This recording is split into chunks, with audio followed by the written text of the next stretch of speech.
Hello, everybody. Welcome to Sonictalk, episode 760. What am I saying? Recorded today, Wednesday, the 1st of June.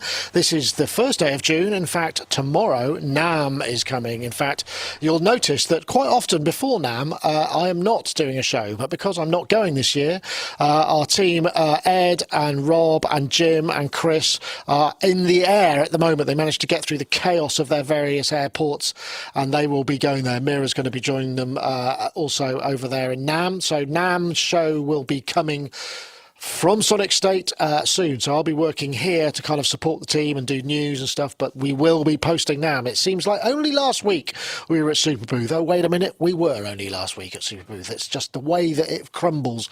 So hello, everybody out there. Thanks to all your YouTube chatters, the IRCers, and all of the other places, the Buzz.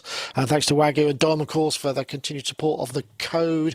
I've also got messages from our friends over Baby Audio and iZotope. Thank you for their support of the show. We'll be showing you messages from them a little bit later on. This is a podcast to do with music technology, and as of the week of NAMM, it seems particularly apt, and we have a fulsome panel, as I want to say.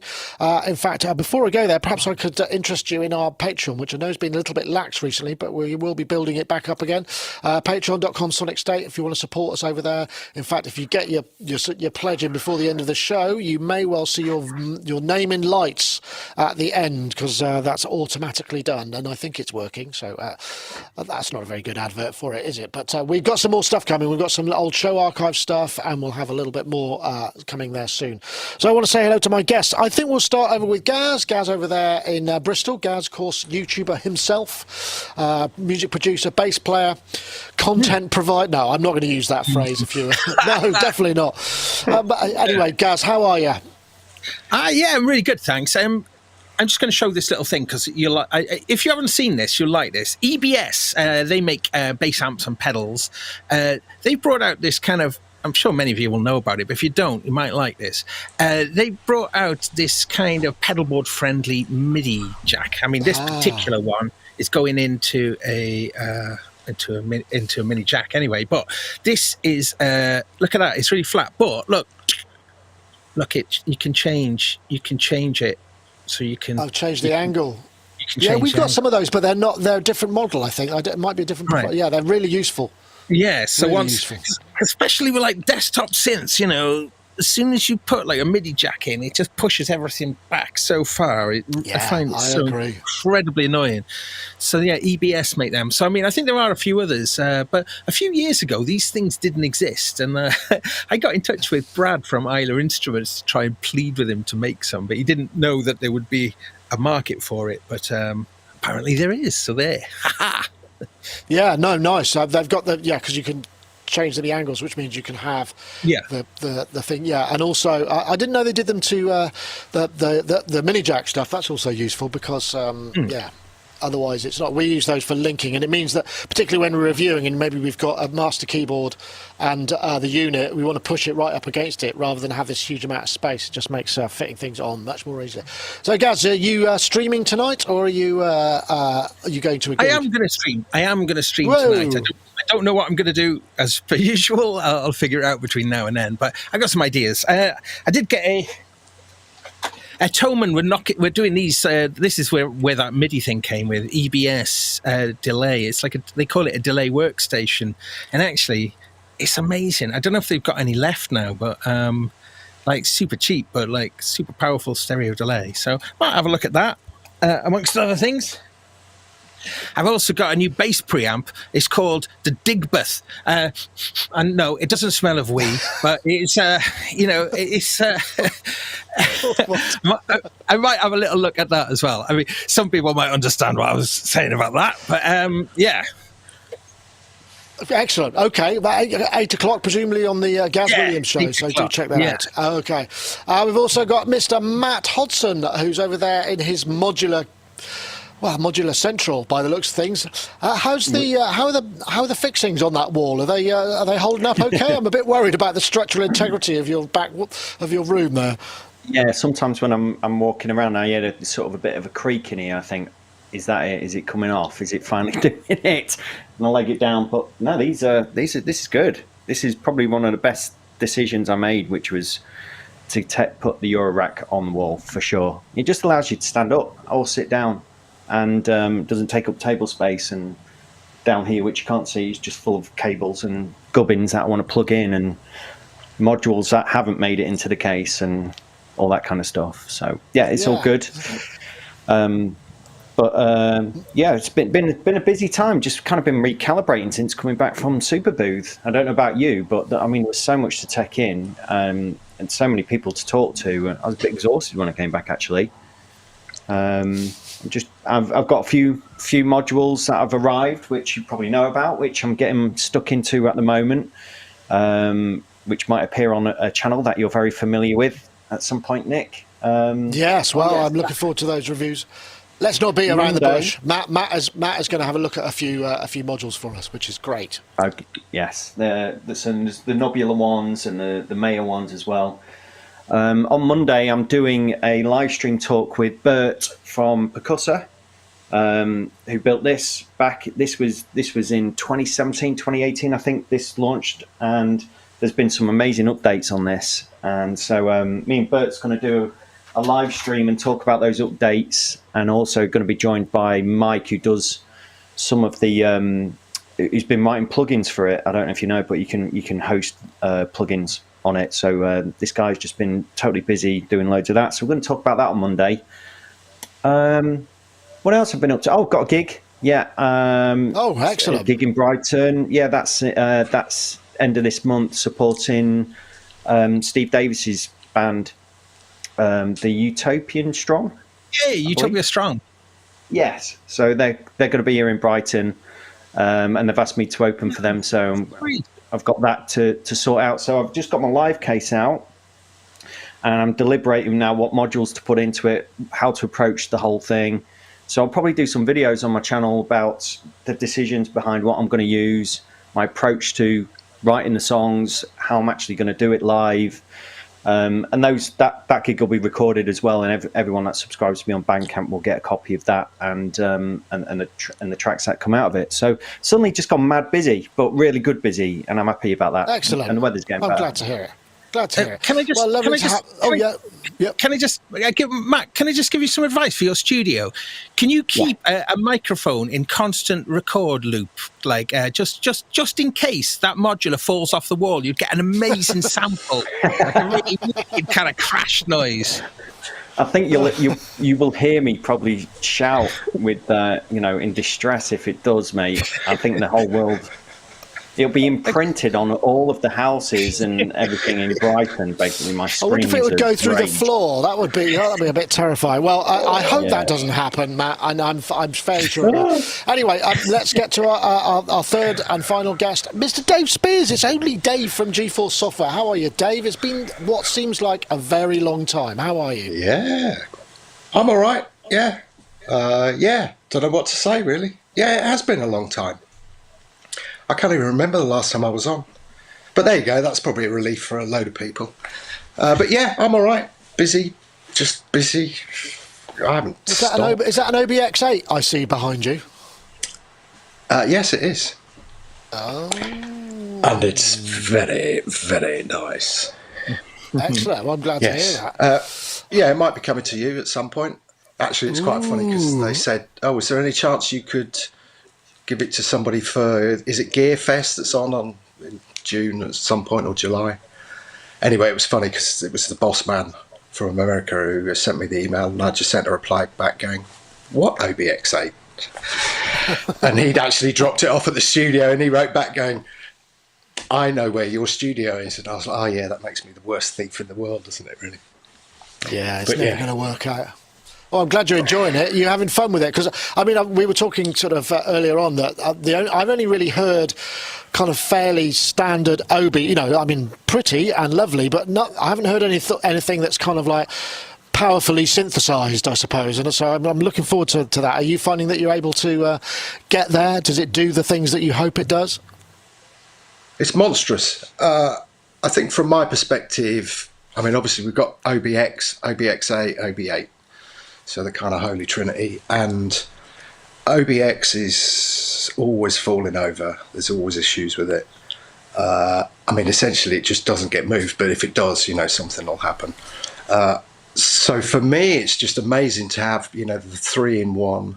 But also, it's not like you select between each different version. You can have the LFOs from one or other. And it's got the SEM 2-pole, high pass, band pass, notch filters in there and stuff. So it's nice to kind of mix and match. What's interesting from my perspective is that when we've done, various tests and stuff with those three, you kind of set up similar sounds, because obviously each one, you put a lot of the differences down to kind of calibration. So it's very cool to be able to go, right, let's just check the OB8 LFOs, which actually, I mean, I love the OB8. It was the first proper OB polysynth that we ever bought. But then, of course, you compare that to the OBXA LFO, and there's much more chaos on the XA, much more depth, as it were, from the off. So yeah, from a historic synth nerd's aspect, it's completely bliss. But for me, it's like the OBX series that I've always wanted: decent keybed, velocity, aftertouch. And I'll shut up at that point because I could go on about it all day. Well, I do look forward to hearing some more sounds from it and getting my hands on it as well. But NAMM is here. Literally, well, it's not here yet, but tomorrow is press day. We're hoping we'll get a few things. Press day is usually a load of people. It's like a small NAMM show condensed into the foyer, all crammed into a tiny space, making a really massive noise with all the press at the same time. So it's like a super condensed bit of NAMM. It makes it almost impossible to film anything. We hope we'll get some stuff, obviously, because we want to get the team up to speed, and it's their sort of day of acclimatisation, and then they're in on Thursday, and it'll be, in on Friday when the show starts proper, and it'll just be full on, from start to finish. So because there's less of us there, they're going to be working hard. So my heart goes out to them, but I know the buzz will happen. Anyway, so I suppose what I was trying to say is there is one thing that we are going to go and see. And I'm going to play this video. The problem is I noticed the video is actually set to be in sort of 9/16, which is an upright. So when I play it, it's a bit stretched. This isn't what the synth looks like. All the knobs aren't elliptical. They're actually round. So I do apologise if it's a misrepresentation, but let's go.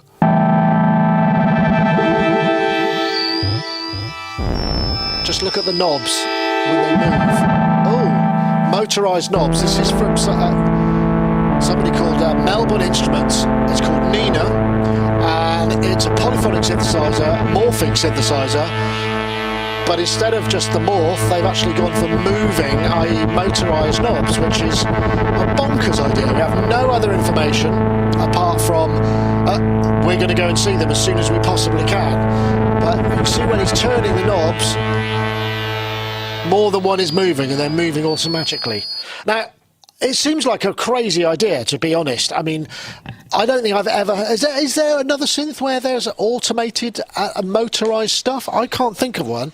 Dave, you're the sort of more the synth historian. Can you think of another one? I mean, this is...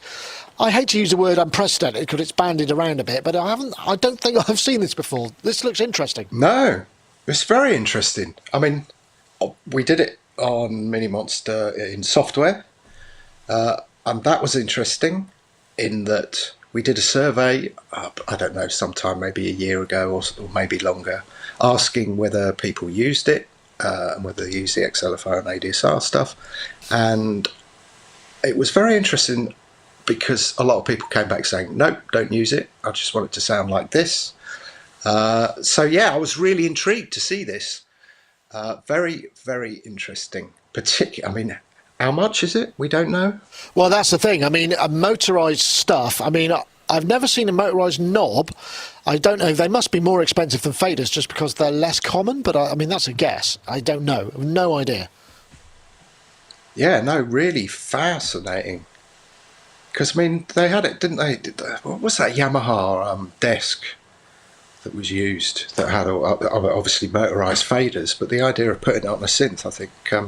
yeah, fascinating. And it's obviously got scenes that you can morph between. Yeah, and the morphing is the morph. I mean, we've seen that there's the poly brute, which has morphing, but that's sort of behind the scenes, and that's analog. And I know that was kind of difficult. So I mean, I wonder if making it physical is interesting idea though, Matt, don't you? I mean, I don't know anything about Melbourne Instruments. In fact, if you look at their website, there's just nothing. there's just zero information. This is part of it.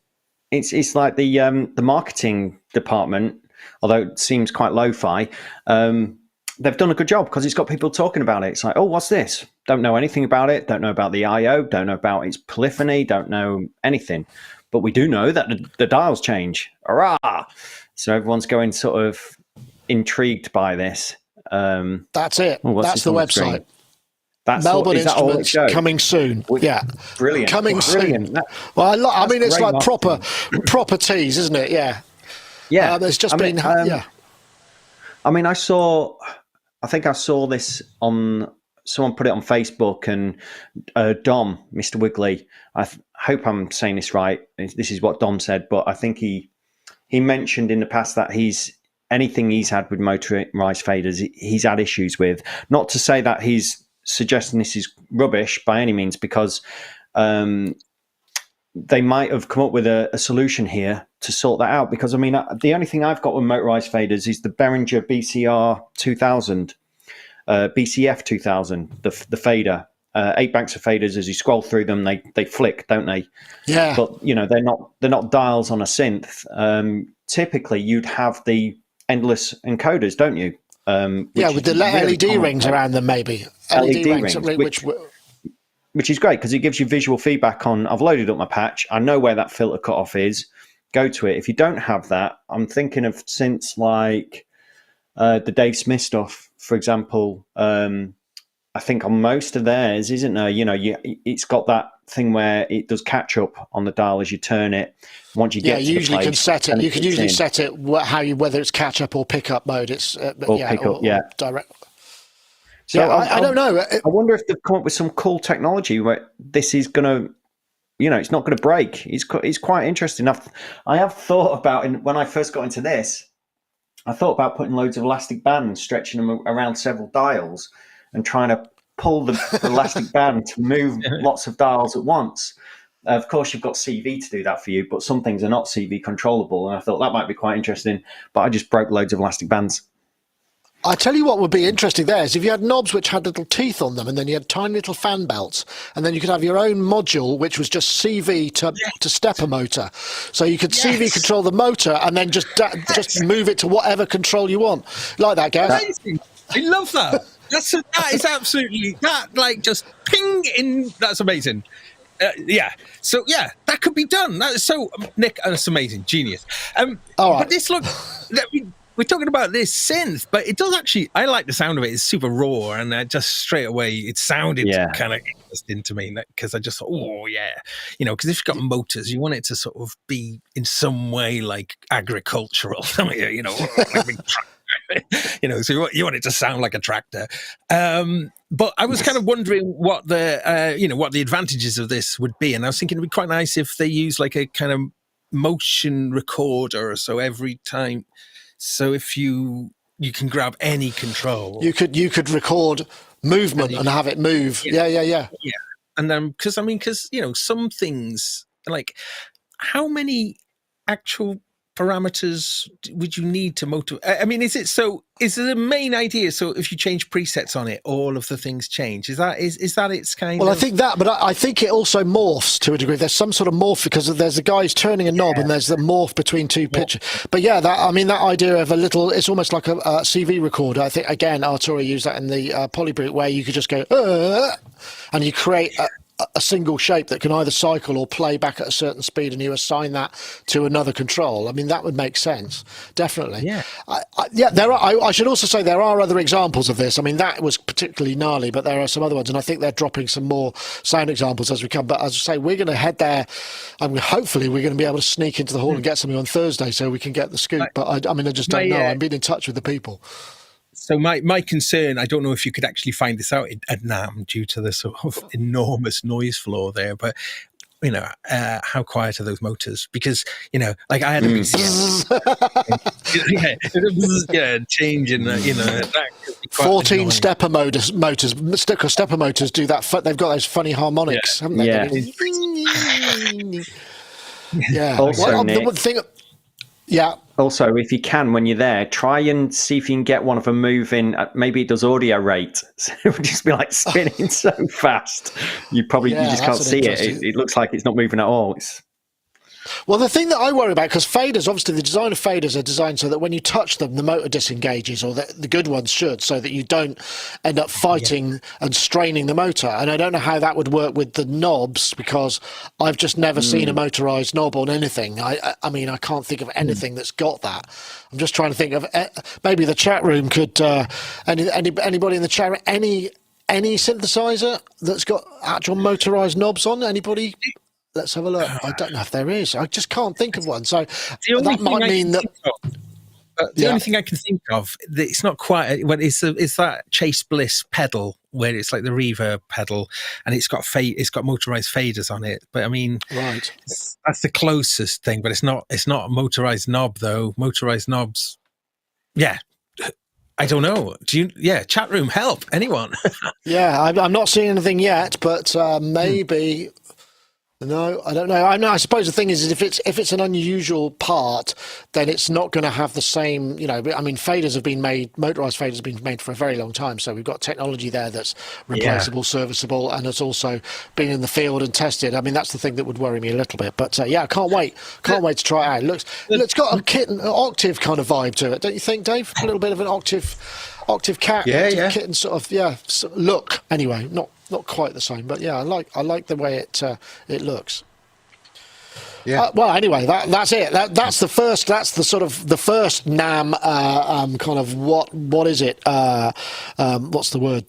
Product tease. I mean, which is good, because when we first started organising and wondering whether we were going to go to NAMM, we went through this whole thing where we were given this sort of huge database of all the people that were going to NAMM, and sort of probably 30% of those people said, no, we're not going, we shouldn't be in the database. So we're thinking, oh my goodness, there's going to be nothing there. But there is, so it's going to be good. And maybe that means that some of the usual suspects who kind of tend to get all the thunder will be further back, and then, like Roland aren't going to be there, so they won't take, so there will be actual kind of new stuff coming through, which is always nice to see the things that you weren't expecting. It doesn't happen so often, and this is sort of one of those examples. So it's kind of good, I think.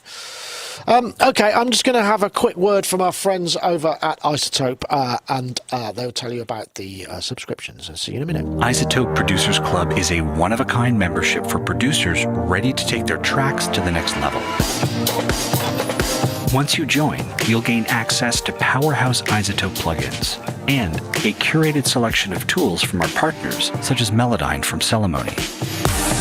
Plus, as long as you're a member, you'll get every future update to the iZotope plugins in your membership for no extra cost.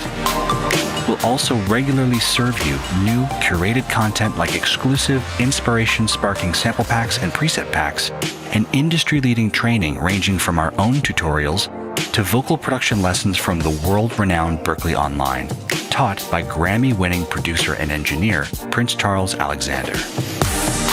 With new content being added every month full of valuable production techniques, tips and tricks, and solutions to common production problems, becoming a member is an investment in your career that grows as you and your career do. For more information on iZotope Producers Club, head to iZotope.com. Once again, we thank them for their support. And you will notice that there is also a page that you can go to. I think, does that work? No, it doesn't work anymore. But iZotope.com/Sonictalk. There's a specific landing page. Look, they've even gone to the trouble of photographing somebody listening to the Sonic Talk podcast on a phone. Isn't that kind? So, yes, if you use the code Sonic10, you can claim 10% off any purchase on iZotope, which is actually pretty cool. And that includes deals, not hardware or bundles, though. Okay, let's see where we are. So, I think we've got, Wagyu, thank you very much for the super sticker, very kind of you. Let's see what we're going to next. I'm just going to rewind a bit. There is another synth, which is, again, another one just for NAMM, and we have booked an appointment for this one, so let's see what you think. This is the Groove Synthesis third wave, which seems very much geared, or aimed at the old PPG vibe. It's actually a 24-voice, 4-part multi-timbral, so you can have 4 independent 6-voice synthesizers. It's got analog filters and wavetables. It looks like, I think it's, I don't know how much it is. I think it's about $3,000-ish, so it's not excessive given the time. That looks like J3PO doing a bit of demoing. So yeah, new company, new synthesizer. Interesting. I think a lot of people hold the PPG in really high esteem. For me, it didn't it's not really on my radar so much. I guess I didn't really ever get my hands on one, and maybe I didn't get into the music that was particularly heavy on PPGs. I don't know. Matt, I guess this is probably not your bag, but more wavetable. I mean, it's a proper synth. It is a proper synth, proper musicians, not people like me who's running away from music all the time with this kind of thing. But I'm a bit like you, Nick. This one passed me by, even with some of the software versions. I remember who did a software version of this ages ago. Wolfgang Palm, wasn't it? PPG. Was it? Maybe? I think it was, yeah. And I used to have that, and I didn't really use it much then either. I don't know why, but I always remember looking at it and thinking, "Oh, that's the blue one. I must have a play with that sometime." And I think that's maybe why this company's bringing one out, because it's probably not been on too many people's radar. I'm really speaking for myself, but you just said it too, Nick. So I'm wondering if they've spotted this gap in the market. It is, as I understand it. I mean, Dave probably knows much more about this than I do. It is based around wavetable synthesis, I believe, and that's kind of all that I know about it. And that it's blue. It was the original. It was the original wavetable synthesizer, I believe. Dave's nodding there, so I think that's the case. I'll come to you, Dave. Actually, if that's all right. No, don't mean to cut you off, Matt. No, fine. Have you got PPG in your arsenal? Is that one that I don't remember seeing one? No. I think I was ruined. I was ruined on PPGs because it was about when they started happening. It was about the same time I was touring with bands, and they were just a nightmare to sit. Within the PA, everything was bright and kind of belly, and it just it was like being kind of cut with a razor blade a lot of the time. So I it didn't do it for me. It was interesting because obviously Rick Smith used PPG with Freer and early unders a lot. In fact, when Gaz did the Carl tour, I remember Carl calling me up going, "There's this sound on a PPG. Yeah.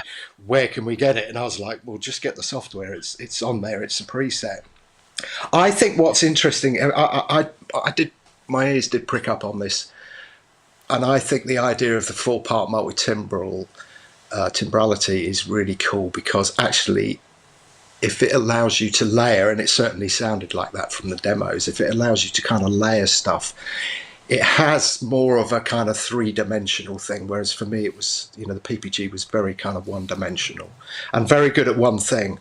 I mean, people used to, it was a bit like that. Remember that, it's not here, but it's at the studio, the JD800, where you could kind of, it had all the waveforms and you just turn that knob, record it all as, in fact, I think it was Syzex, and then you'd get these kind of wild and wacky sounds. And I know that's what a lot of people use the 2.2 and 2.3 for. I did use the wave term on a session, which was awful. I mean, it just kept going down. Very photogenic. They were very photogenic, weren't they? That's the thing about the wave term. You always saw people on top of the pops with them because they looked so impressive. It wasn't a Fairlight, but it had a pen and it had an FFT display, from what I remember. Big floppies. So Dave, are we right in thinking that these are very much for sort of a lot of top end twinkly stuff? They're not so good down in the low, like doing mad bassy sound pads kind of stuff. I think the PPGs used to do. There was some classic basses as well. It's just the top end was particularly bright. It's because I think and this isn't a PPG. I would like to point out. I suspect this has got a completely different architecture. There's a lot more control. But there's some classic PPG bass sounds on there. I mean, I'm pretty sure Propaganda and all that lot. Yeah, they generally got used for the kind of more mids and highs, because it was the sort of antithesis of analog stuff, in those kind of early days of MIDI. I remember going into a studio and one artist going, so what does this MIDI do? And, you know, in its fundamental form, it's like you can connect this synth to that synth, and then they start layering stuff up, and it was just like, okay. So I think it kind of got adopted for that kind of area of the sort of sonic spectrum. Right. But certainly live through a giant PA, it was like, whoa, turn it down. But this was a really good demo. In fact, I like this guy's demos. He did one for OBX8. And I was like, yeah, it feels... Yeah, I always judge everything by feel, and to me, it just kind of felt like a thing. Yeah, I know what you're saying. Well, J3PO, in fact, we've got a date with him to demo the OBX8, which I'm really looking forward to because he's a great player. So that's it. Gaz, we covered like some of those Wolfgang. Wolfgang Palm was sort of I guess the father of Wavetable in many ways. Was he the PPG guy? I can't remember now. He was, yeah. And then really embraced iOS as a platform to kind of further his ideas. And those iOS apps, which I'm not sure if they still, I'm going to have a look on to see if you can still get them from the App Store. But they were really sophisticated and some very interesting ideas. So, if you were to follow his progression from PPG through, those iPad apps were the kind of, I guess, where he'd kind of got to with his ideas. Because, he was behind Plex, wasn't he? The idea of using like combining two, parts of different instruments together, and so very interesting guy. Anyway, but this synth though, I think looks. There's a few things about it. I was kind of going, oh yeah, I like the look of this. Wavetables have been something that I've been spending a lot of time with this year. This is the year of wavetables for me, for various reasons.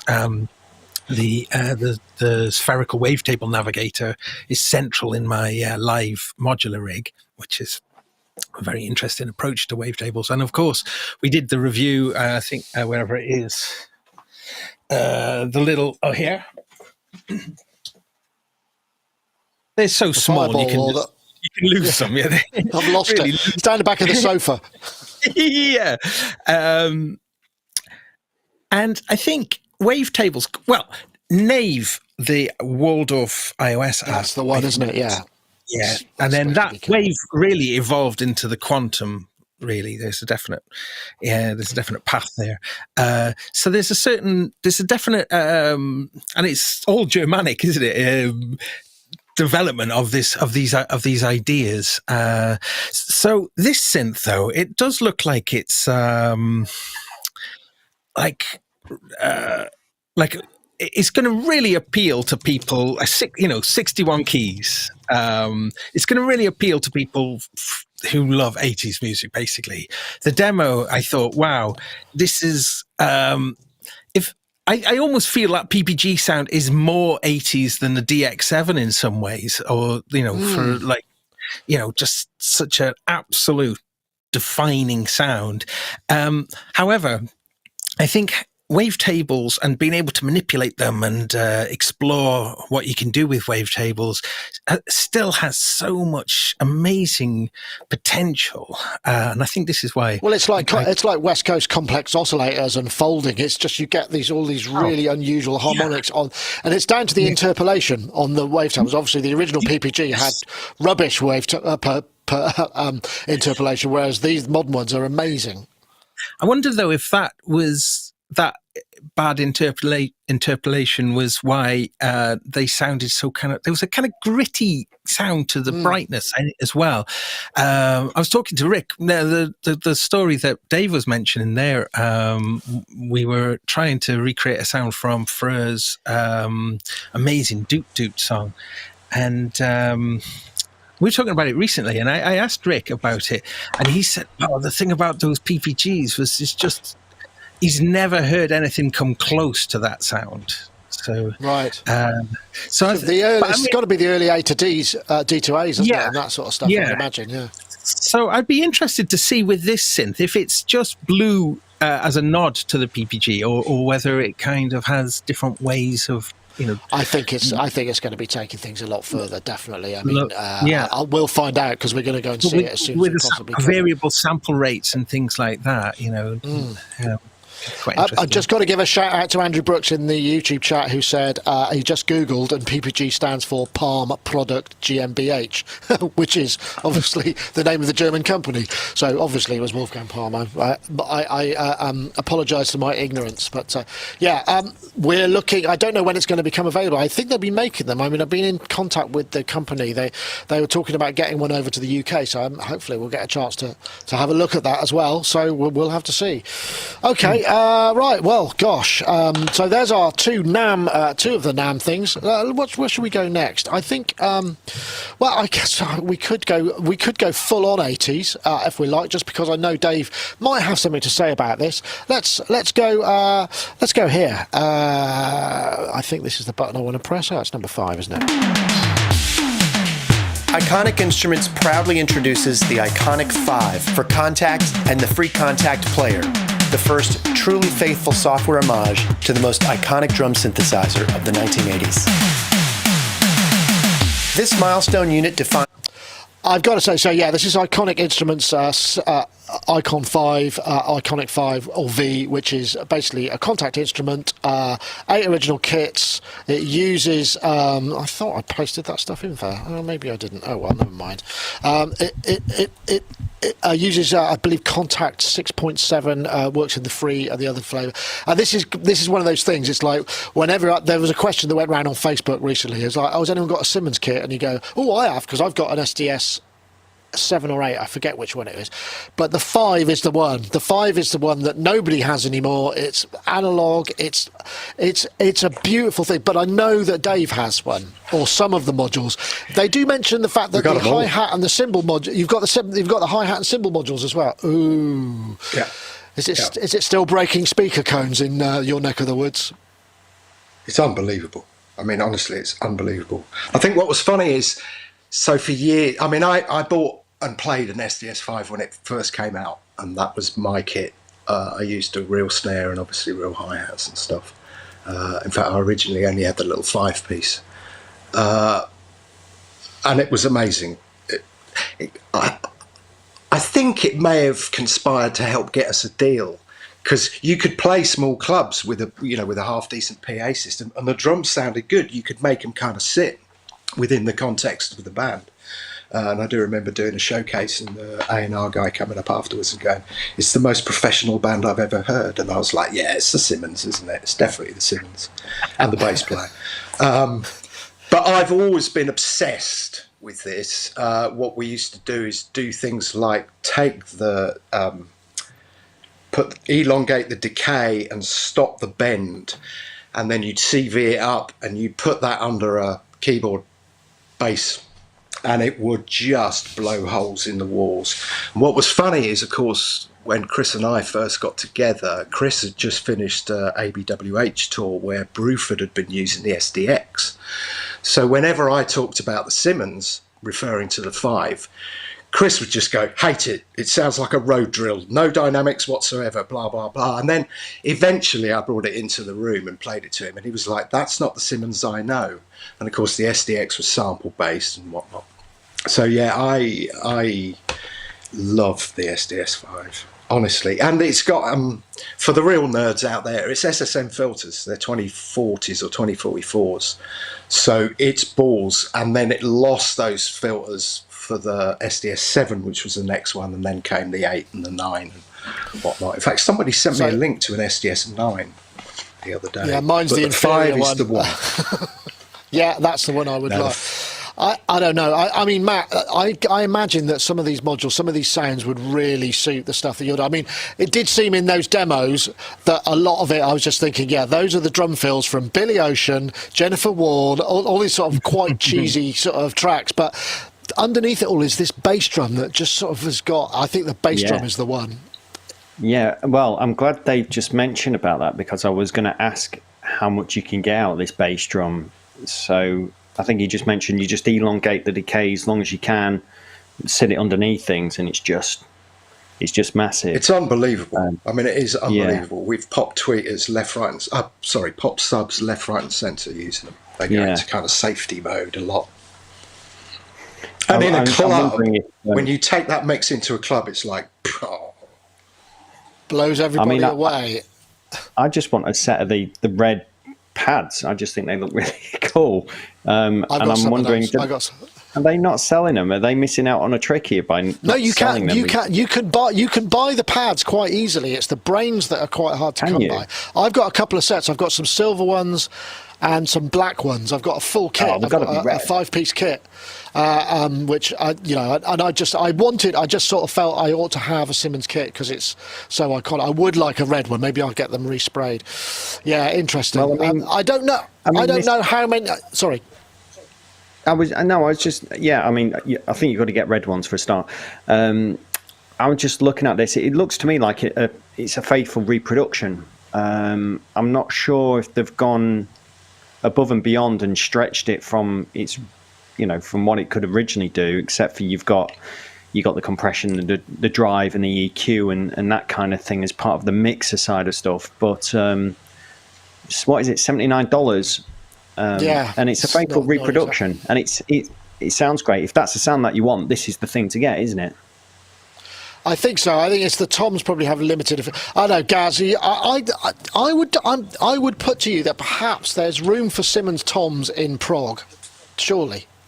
Well, I mean, Dave mentioned the ABWH, the Anderson, Bruford, Waitman and Howe album that came out late 80s, and because Bill Bruford was, who is the greatest prog drummer of all. I mean, he was really a jazz drummer, really, and he got more into the jazz thing later on. But he also embraced electronic drums and jazz. I don't know that many players who are doing that, but of course, you've got this really weird thing of trying to match dynamic. Jazz is all very much acoustic dynamics. So the Simmons, getting the kind of the dynamics to kind of flow with jazz. I'm not sure it ever particularly worked very well. But on that, so there was Earthworks albums that Bill Bruford was doing was like King Crimson stuff as well, yeah. And the King Crimson stuff, yeah. The Thrack album, I think he maybe was playing still the Simmons on the Thrack album. But the Anderson, Bruford, Waitman and Howe album is quite an interesting one, though, because it's that production, in a way, is so of its time. And if you listen, I've been listening to it recently, and the kind of electronic drums, it sounds really dated in some ways, but then if you listen to it in really high quality, like out the studio monitors, it still sounds really kind of futuristic. And the kind of Simmons have got this like amazing optimistic quality to them that, so just interesting that this. I liked his Earthworks stuff. You did? I did. I thought, because bizarrely, I worked with him for a year and a half. But he had that Simmons MTM, which was MIDI triggered MIDI, and he would hook that up to, it was like a DX21 or 11 or something like that, and that's where those kind of really nice, on the Earthworks album, almost like steel drum sounds come from. Yeah. I thought that was a really good, there was one Earthworks album, I forget what, My Heart Declares a Holiday, I remember the name of that track, and I just thought that worked, although I could tell you really bad. So I did a sample CD-ROM MIDI thing, and he used to come to the studio every Friday. Bill used to come to the studio, and he would, Louise was pregnant at the time, I'll tell you how long ago it was, and I would do all this kind of work, and then he'd come and assess what I'd done on the Friday, and I was a drummer, obviously, thought I was okay, obviously not in Bill's category at all. But it was so funny because I'd marked various stuff, the stuff I thought was great, I marked blue. And the stuff I thought wasn't up to snuff, I marked red. And he came up one day and he sat there and he said, you know what? He said, so many people have tried to analyse my drumming over the years. And I feel like we have this affinity as drummers because you clearly understand my drumming because everything you've marked red is amazing. And everything you've marked blue is no good.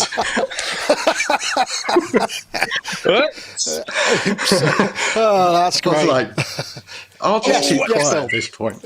Yeah, I'll keep quiet. Yeah, oh, nice one. I should interject here. We do have another partner to bring in, so I do need to just play this one. But we'll be back for more just after this message. Yes, of course, Baby Audio. They make creative effects plugins designed to add colour and depth to your mixes. They won Plugin of the Year 2021 in Future Music and Computer Music Magazine and nominated for the SOS Awards 2 years in a row. Try Spaced Out, for instance, a modern interpretation of the Space Echo effect using delay, reverb and modulation to creative workflow. Named Plugin of the Year by Future Music and Computer Music Magazine for that plugin.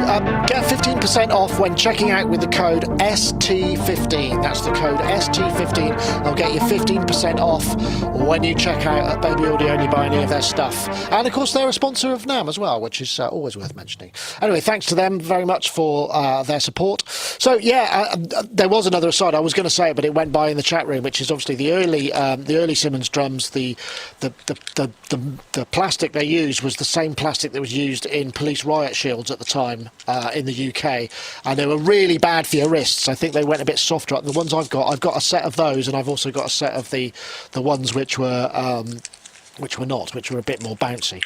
Anyway, let's see where we go next. I had the fives, which were the riot shields, and then I remember taking it up to Simmons, and they replaced the riot shield stuff with the rubber, and it just didn't have the same kind of dynamic response for me. It was really, really strange, so I ended up kind of porting them back.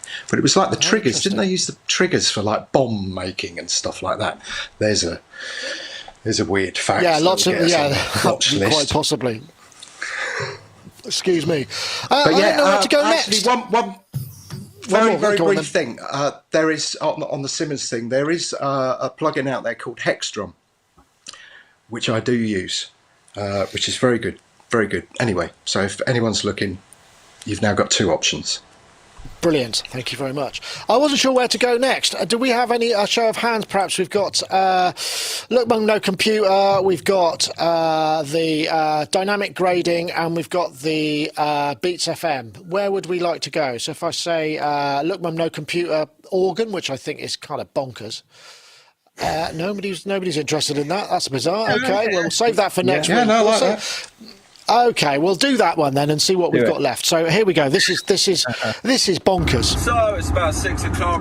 We are driving all the way across England to get to Bristol to pick up something. One thing that I bought that is a little bit silly, but I think it's got some legs. Well, it hasn't literally got legs, but we'll talk about that in a bit. So the story for this starts about a year ago when there was a little bit of a viral post on a bunch of blogs and stuff about a house that was for sale in Bristol, and it had quite a bit of a difference to your normal house. Like literally a church organ was built into this house. The story goes.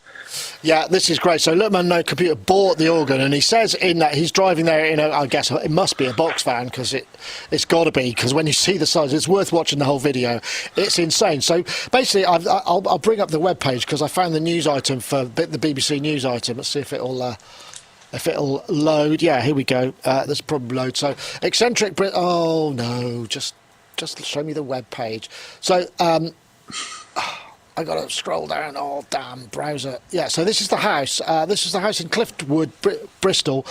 Joan Baker, 98, was an organist at the local church. Her husband made the organ. Well, actually, the story that I get she was an organist at the local. I think it was the Trinity, which might have been the original Trinity, which is now a venue that had an organ in it. She was the organist.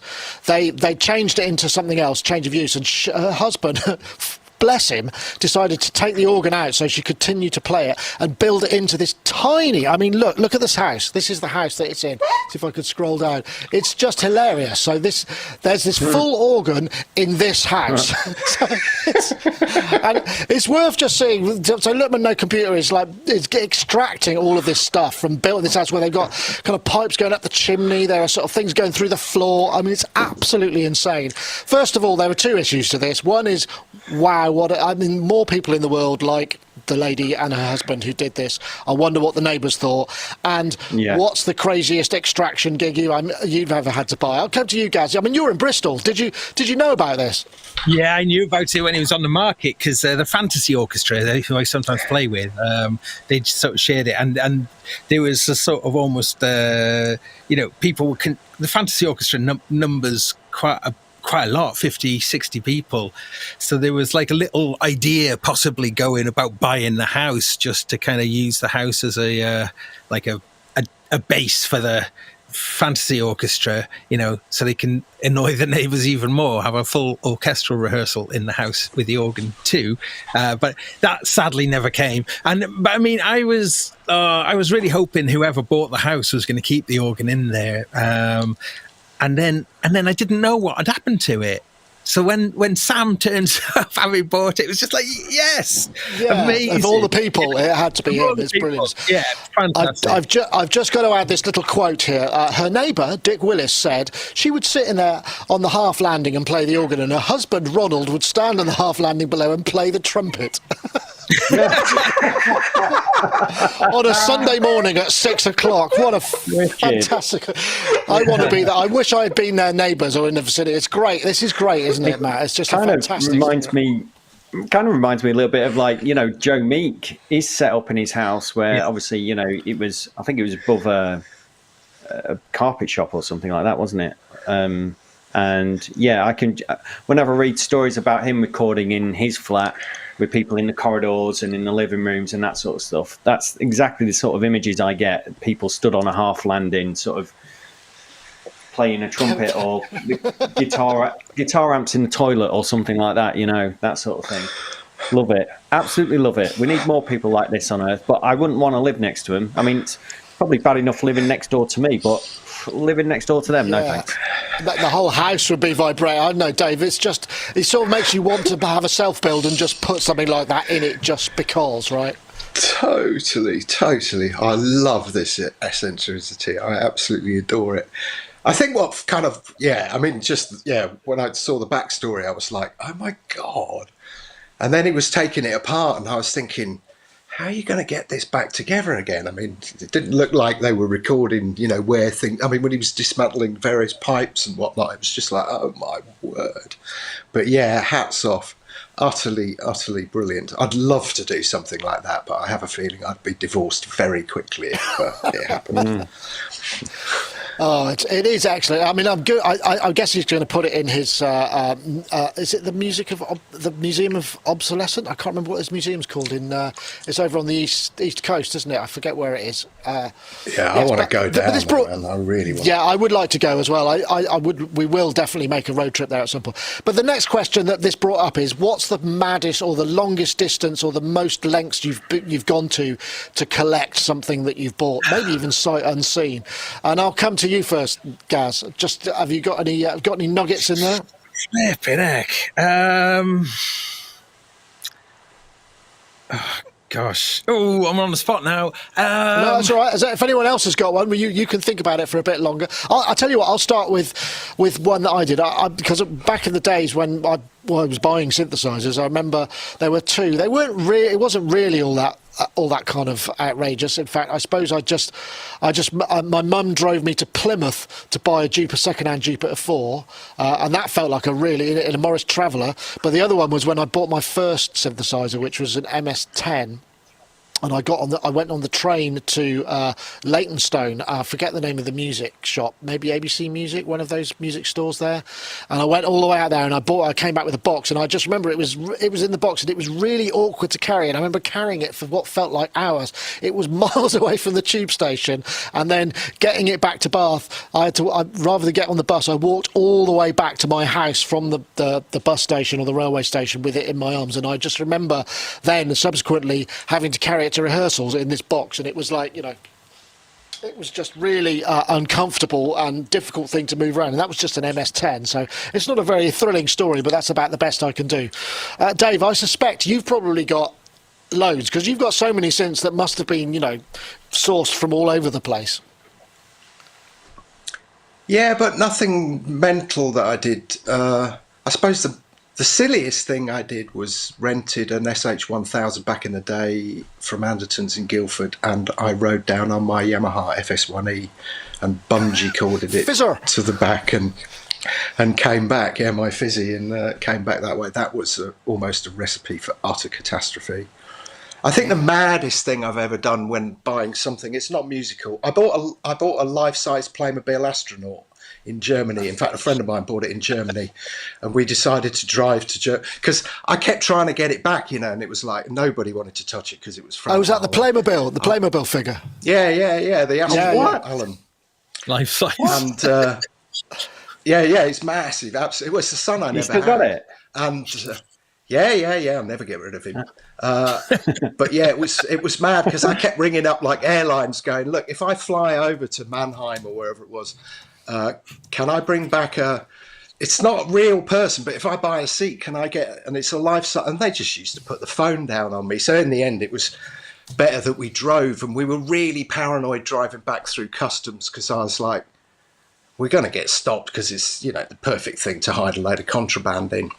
But I remember the line was, if we get pulled, we just say to him, he's completely legal. He's not a cosmonaut. He's an astronaut.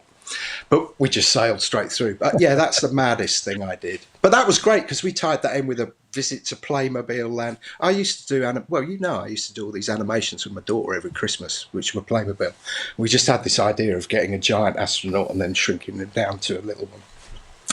But so yeah, nothing musical. Andy Shillito, I think, takes the biscuit for me. Andy, who's been on a couple of times, is front of house guy for The Darkness. I can probably say this. He bought the Genesis deck. They bought the Genesis SSL and then had to move it out of the studio. And he said driving that back to Norfolk was the most terrifying drive ever. Wow. But I don't think they hung on to it. I think they passed it on to some guy in Essex who's now selling it for some absolutely astronomical sum of money.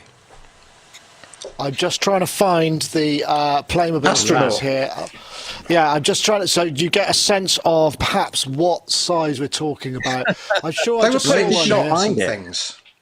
Yeah, I'm just looking. It was for on the, eBay, and a mate of mine hit me up and just said, "Hey," because we used to send the animations over to his kids and stuff. Yeah, there's Playmoland, I think. No, yeah, it's that's that the size. coolest place on earth. Yeah, right there we go. It's not the astronaut. Same sizes. Yeah, actually, it's in a lockup at the minute, and if you open the lockup door, he just stares at you. And honestly, the amount of times I've opened the door and people have jumped out of their skin, it's always good value. Oh, there he is. I like the idea. I've got an astronaut in my lockup. Astronaut in the lockup is currently the topic, the show favourite. So, astronaut in the lockup. Okay, in the lockup is the show title right there. Yeah, I know. Gaz, have you got anything? Well, I mean, I remember one time way back in the 1990s when, we used to pore over this like yellow free ads that used to come out, sort of looking in, to see what was for sale, and there was a Yamaha, I think CS40, and it was like 50 quid or something, and my friend Frank got really excited about it, and it was a long way. It was a really long way to go. So, but he was like, "Oh yeah, it's unbelievable. You can't, this is unbelievable. This is just the early days of the internet." So, anyway, we drove there, and we went. It was a fairly normal house, and we went in the hallway, and the guy opened the door to reveal the synth on the table, and it was a CS01. Oh, we were so crestfallen, and we expected this big analog synth, and there was this little thing. But stupidly, we didn't buy it. Which is one of those regrets now, because they are actually fantastic. I can understand how that would be disappointing. Matt, have you got anything? I guess module. I don't know whether. I mean, modules. I guess maybe, but any kind of rash. No, a bit like you. I remember carrying home an MS-20 on the bus. That was a bit of an arm ache. An old mate of mine, he won a drum kit off eBay, hired a van, went to pick it up, and opened the door, and it was instead of an adult's one, it was a child's one, like one that you get from Argos type. And they'd hired this massive van to put it in, and he was a bit like, "Oh yeah, I probably should have read the description." That's it. But no, I think that's kind of it. I mean, I've had people travel a long way to pick stuff up from me when I sold my Juno 60. Why did I do that? oh no, it was Juno 106, and these couple of lads drove, I think, from Edinburgh to pick it up, and I remember them looking at me like, because I must have been selling it for way less than it was worth, and they were just looking at me like, you sure you want to sell this for this much money? I'm like, yeah, it works, it's fine, take it away, I'm not trying to scam you. And then of course as they were driving off with it, I thought I better just go see how much are these actually going for. And I was like, oh shit. And it was more ouch. Yeah. I had a 1960s American Rogers drum kit, jazz drum kit in red marble, which was the sound of the Meters and James Brown. It was that, and the original. This is the American Rogers. They had two different head sizes. The Americans one had really odd head sizes, and it was a beautiful. It was a 4-piece, and it had the original hi-hat pedal and bass drum pedal, and I'd stored it under the stairs for ages, and I hadn't loosened the skins off properly, and it pulled the lugs out, and so I assumed it was worthless, and I sold it to this guy for 400 quid. And I subsequently found out the snare alone was worth that, and I completely conned myself out of, and that because I had the 1970s. I've still got the 1970s Fender Music Man or Master short scale passive bass. I've still got a 1960s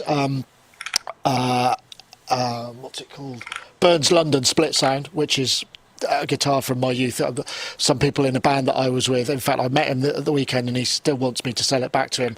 That, and I had the jazz drum kit, so I had the kind of almost the sort of the Meters trio and I used to sample the drum kit quite a lot for beats with one mic, and I just remember I wish I still had it. It's a lovely thing, but hey, that's the way it goes. You can't have everything, and sometimes you have nothing, eh?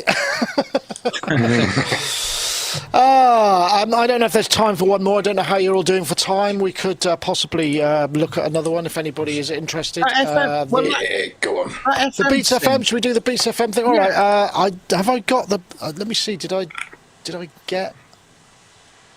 Momento in cui lui finalmente sperimenta cosa vuol dire avere una famiglia, e poi però viene ritrovata la zia che appunto è bianca, non piaceva l'idea che un ragazzino bianco potesse stare con una famiglia nera, ne è portato via, quindi dato a questo sconto non è assolutamente orientata alla... This is from X Audio Systems. It's on Indiegogo at the moment. They've raised, it's about €750. They've raised about a third of what they need. I have to admit, Gaz, when I saw this, I thought, it sounds really interesting, but then I heard absolutely nothing from it that made me think, I must have this. I was just kind of like, where's the thing that made them go, you know what, we really should make this. I mean, I'm not, maybe it just doesn't work for me, but you're the one who brought it up and wanted to see it. What is it? Is it just a curiosity, or is there something about it you absolutely must have? Well, if you use the OP1 and you use it with the aerial, and then like messing with the sampling directly from the radio is a lot of fun. This one, it's got FM, but it's also got shortwave as well. So really the oscillator, this is a synth, an analog synth with a digital delay, but the oscillator is an FM radio. And so the idea of that is quite curious, but I mean, it's entirely dependent on a whole bunch of things. Obviously, copyright being one of them, presumably. Copyright being a huge one. It's like, if you tuned into Radio 3, you're more than likely to have some music going on. And then you could do some quite interesting things, I think. But there's no sample buffer or anything on this either. So you literally are just... Your track can only last. Well, you have to record it, don't you? Yeah. Yeah. However, I reckon you'd be able to get some amazing stuff out of it, but don't take it and use it live, for instance. It's going to be so variable, isn't it? I mean, other than just getting the same old kind of sort of LFO noise kind of thing. Yeah, well, I thought because on shortwave you could often get some real interesting telemetry type stuff, which would be a constant sort of noise. You can pick up satellite and radio, all sorts of stuff. I don't know, got any modules that pick up radio frequency intentionally? No, but I've always done this kind of thing. I've got a little crappy little radio over here with a line out on it, which I would often sample into things or gate, inside of here, or record. I used to record a lot of radio into granular synths. I found that worked quite well as the voice. Oh yeah. Element of that, if you can imagine, because it is so kind of varied the way as it's scanning through it, as is just chucking like a Beatles song in a granular synthesizer and playing with that as well. But I was a bit like you, Nick. It's an interesting one, but there wasn't anything that jumped out at me as if like, oh, they've got something here. What I think would have been cool is if there was, and I think Gaz just said this, it's not there, it's some kind of sample buffer. So you could at least loop a section, so you've got actually something continual as a loop rather than it always forever changing. But I guess that's its thing. That's what it's designed to do. Yeah, I guess so. I think if it had a grain module where you could just kind of take it in and then mess around with it, that would make a lot of sense. I think you're right there, but it doesn't. In fact, one of the workflows they suggest is record it into your workstation, then slice it up, and then play it back on a sampler. It's like, well, but I could do that with just by plugging a radio into a sound card and having some real-time effects on it. It doesn't seem to. I guess obviously you're going to have the UI, which is obviously another thing. Dave, I was trying to struggle for a reason to lust after this, and I'm afraid I couldn't find it. How about you? Yeah. At first, I was like, oh yeah, because bizarrely another Unders reference. Rick Smith used to sample, put the shortwave radio. Sorry, not sample it. Put shortwave radio through a 2600, and that would give some interesting little textures and stuff like that. So I was kind of like, oh yeah, cool. And actually, what was interesting was he's obviously using the FM band, and I was like, oh, it's kind of it's not gnarly and old enough. Well, it does shortwave as well. Yeah, and that's what I was kind of more interested in. I watched this amazing thing. It's on Vimeo. I think I sent you a link. It's in the studio with Dave Sylvian doing his first solo album, and it had Holger Zuke with the dictaphones. Yeah. And they're just so beautifully kind of grainy and sort of sepia tinted. It's a really amazing video. I'd recommend anybody watch it. But yeah, I like all this stuff. It was just a little too hi-fi for me. But yeah, there's a part of this that I think, I don't know what the company are, but I thought, if they were British, we'd all go, that's very British eccentric. Yeah, well, I think it must be Spanish. It sounds like a lot of the spoken language is Spanish. One thing that is cool is that you can modulate that you can modulate the frequency of the radio tuner, which I think is kind of interesting. Oh, cool. And if you could modulate those at high audio rates, that would probably yield some interesting results. If you could, but I guess it must be very hard to pick the exact frequency at at both extremes, because you'd sort of want, with a square wave, you'd want maybe very specific sounds, and that's probably going to be quite hard to achieve. But an interesting idea. It's a stereo path, though. Yeah. So okay. That's plug anything in. You've got stereo filters for anything. Anything that you plug in. Cool. So you could process external stuff. That makes sense. Stereo processor, because there's a bit of CV control on it as well, and it does look really nice. It's definitely would have a pride of place, I think. I have a feeling that it could actually be a bit special, personally. But I do think they need to get some better demos, though. Yeah, I think you're right, guys. I think you've hit on something there. Instead of, just looking at using that radio, the fact that you can feed something external into it, it's a stereo pathway. They've been working on this since 2020, I think, as well. So it's gone through a number of revisions. I think I'd just like to see some different demos as to what it could do. Maybe you should get in touch with them, Gaz. Yeah, interesting. All right, well, we got it in there. We actually we've now got through. I think there's one other one, but we'll save that.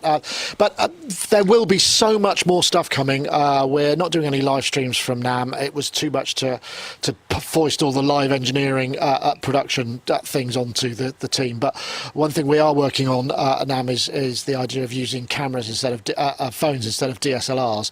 And when we're all on 5G, that means all of our roaming reporters could just go, you know what, I'm not going to record this, I'll just send it to to this show, and so those are the things that are going to be interesting coming up. In fact, there's a show at Gearfest, isn't there, in July, which I forget. I think Robin Vincent mentioned last time he was on that I think we'll try and go to, and we'll try and do some of that stuff there and see how that works. Because in London, we should have a really good 5G signal. We'll be able to send out some fairly decent video, I would have thought. We'll see how that goes. But thank you so much for joining us, Dave. Thank you for joining us. I'm sure you're itching to get back to playing with the X8.